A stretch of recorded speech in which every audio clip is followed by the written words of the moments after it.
The Black Library, also known as the Black Library of Chaos, is an Eldar craft world located within the Webway. It is a vast repository of knowledge for the Eldar race. Within it are collected tomes and writings describing not only the Eldar's studies of warp space, detailing the vast and different aspects of chaos, its perils, promises and horrors, but knowledge of chaos gleaned from other races is stored within the library as well, such as a copy of the Book of Magnus, a great tome written by the Thousand Sons Primarch Magnus the Red. The existence of the library itself is known only to a select few, and even fewer are allowed to gain entry. The library itself is sentient, its mind defending itself barring the weak and corruptible, as well as having a standing army in the form of the Guardian Scribes. Only those who have mastered the chaos within themselves are able to enter, and of those, only 2 groups of beings are allowed to come and go at will, one of them being the solitaires of the Eldar Harlequins.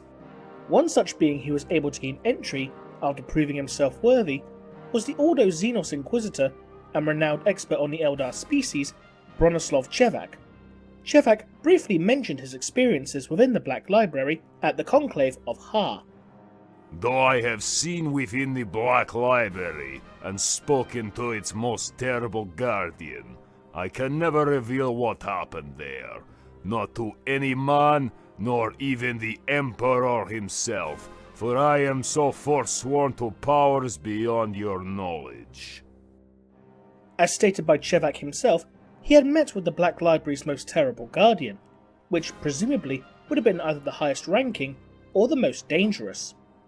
But who could this guardian be?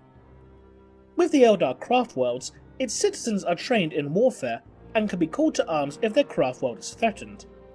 As the number of dedicated warriors such as aspect warriors within a craft world is simply too few, the normal citizenry of a craft world form a militia known as the Guardians, although some craft worlds such as Ulfway will have a standing professional army as opposed to a militia, and as such their Guardians are more highly trained compared to standard Guardians.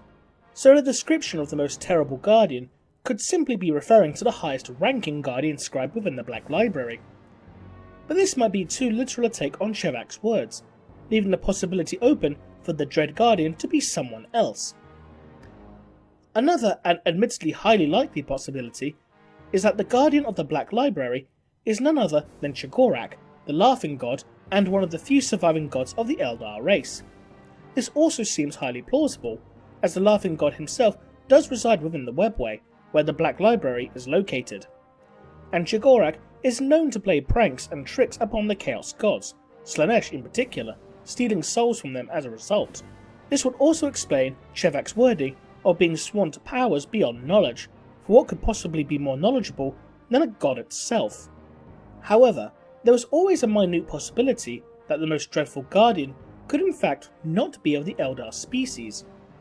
As humans are also allowed entry, with the human organisation known as the Illuminati the only other group of beings allowed to come and go as they please, what if the Guardian is a human of some description? Could such a thing be possible? Certainly. While most humans who enter the Black Library come seeking knowledge or answers, and usually emerging from the various orders of the Inquisition, there has been at least one human who gained entry to the Black Library accompanied by one of the Eldar themselves. One such person is Ephrael Stern. Ephrael Stern was a Sister Superior of the Order of the Martyred Lady. She, alongside a unit of other sororitas, was sent to the world of Parnas to investigate the disappearance of the Orders Pronatus. There, the lost convent had been shaped into a huge bowl of still living flesh known as the Screaming Cage by the Keeper of Secrets, Astaroth. Their bodies and minds forever linked so that their eternal pain and suffering would be shared. However, one inadvertent side effect was that their faith was shared between them as well. When Ephrael Stern fell in battle, the tormented souls of the women within the Screaming Cage used their combined faith to heal her, and in addition make her faster and stronger as well, pouring their collective knowledge into her. Ephrael Stern was the sole survivor of the forces sent there, with her sanity stretched to its limits. For 4 years she was held in a cell in the Covenant Prioris on Ophelia 7, so that her nature could be determined, until she was attacked by a demonically possessed sororitas, who attempted to silence Stern, who ultimately killed the demon with her bare hands. Stern became a high priority target hunted by the Ordo Xenos branch of the Inquisition, sending the Grey Knight Space Marine chapter to dispatch her, as well as being hunted by the Thousand Sons chief sorcerer, Azek Araman.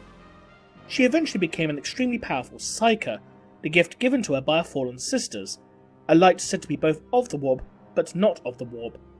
This presumably gifted her, or at the very least intensified, her now formidable psychic abilities.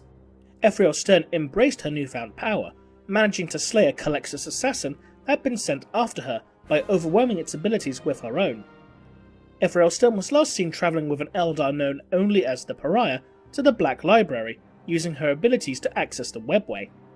Since she was en route to the Black Library, and was a potent force not only against the forces of chaos, but against corruption as a whole, it would seem likely that the Eldar within the Black Library would have noticed her abilities, and, seeing as how Stern has nowhere else to go, as she is still hunted by the Ordo Xenos, could have been given asylum by the Eldar, become trained to harness her abilities in exchange for protecting the vast repository of knowledge from corruption and the forces of chaos. Another, albeit unlikely possibility, is that the Guardian of the Black Library could be Jaghatai Khan, the Primarch of the White Scars Legion. After the events of the Horus Heresy, Jaghatai Khan went on a crusade to rescue beings from his homeworld of Chigoris who were being captured by the Dark Eldar raiders. During one battle, it was reported that Khan was sucked into a warp portal to fight for all eternity. What if this warp portal was actually a webway gate? If so, this would leave Jaghatai Khan within the webway itself. It's also important to note that not only was Jaghatai Khan a powerful and skilled warrior, but he was also highly intelligent, and had only just recently seen the full devastating effects of chaos itself as they corrupted his brothers and their legions. What if, while within the webway, Jaghatai Khan, either through sheer luck or by the design of Chigorak, found himself at the Black Library? The Guardians within could have easily explained their purpose, and potentially convinced the Primarch to aid them in their quests. Admittedly, this seems unlikely, as given his homeworld was raided by Dark Eldar pirates, Jaghatai Khan would have little love for the Xenos species. But there is at least one more candidate for the Guardian of the Black Library. Czevak mentions that he has been sworn to powers beyond knowledge. What else could possibly have power beyond knowledge, potentially beyond even the Emperor himself? Potentially, one of the last surviving Old Ones. The Old Ones themselves were an ancient spacefaring race who not only created the Eldar species, amongst others such as the Orcs, but also constructed the very webway itself. During ancient times, the Eldar learnt a great many secrets of the warp from the Old Ones. However, the onslaught of their enemies, the Gatan, during the war in heaven between the Old Ones and the ancient Necron Tyr, combined with inadvertently unleashed warp-spawn perils such as the Enslavers, ultimately led to the Old Ones being defeated, scattered, and destroyed. However, what if one of the Old Ones survived and retreated into the webway? There, he could have created what would become known as the Black Library, and begin cataloguing data upon the perils of the warp, which aided in the fall of his race, utilising some of the Old One's own creations, the Eldar, in assisting him with this endeavour. Who do you think the Dread Guardian could be? Leave a comment below, and thanks for watching.